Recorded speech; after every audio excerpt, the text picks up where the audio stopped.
عليكم ورحمة الله وبركاته. يلا بينا مع بعض نعمل بسكوت الشوفان.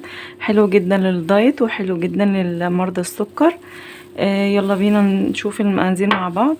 اول حاجة معايا كوباية ونص دقيق شوفان مطحون، بسم الله.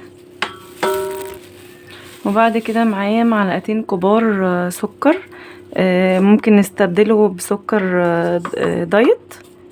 انا مستخدمه سكر عادي حبيبات بس يكون ناعم ما يبقاش خشن قوي. ومعايا رشه ملح. وبعد كده معايا ربع معلقه قرفه مع ربع معلقه صغيره. بعد كده معايا معلقه كبيره لبن بودر. وبعد كده معايا معلقه بيكنج باودر، معلقه كبيره بس تكون مش مليانه قوي، يعني معلقه ممسوحه كده. ومعايا هنا كيس فانيليا باودر.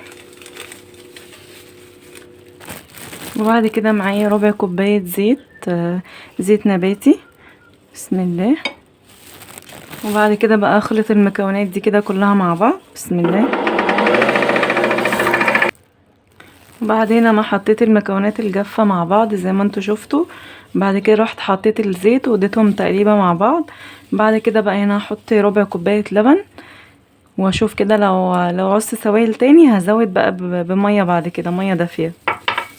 واخلط بقى كل المكونات دي كده مع بعض. وبعد هنا مع العجينة خلطت العجينة المكونات كلها مع بعض. وبصوا بقت العجينة متماسكة بالشكل ده زي ما انتوا شايفين اهو. بعد كده بقى افرد من العجينة ما بين كيسين. وبعد كده معايا العجينة هي هفردها كده ما بين كيسين عشان بس ما تلزقش منكم. لازم تفردوها ما بين كيسين كده، بسم الله. وبعد كده معايا اي اشكال بقى عايزين تعملوها باي قطعه عندكم. انا معايا القطعه الحجم دوت اهو، اعملها كده. بصوا معانا هنا حجمها اهو، بصوا الحجم ده كده حلو جدا اهي. وبصوا سمكها قد ايه كده، الحجم ده كويس جدا. ادخلها بقى على فرن سخن على درجه حراره 180، تاخد حوالي يعني من ربع ساعه لتلت ساعه كده، وما تبقاش النار عاليه قوي عليه.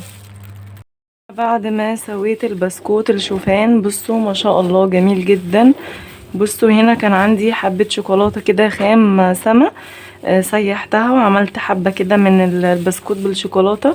بصوا ما شاء الله جميل جدا وريحته خطيرة، هيعجبكم جدا لما تجربوه.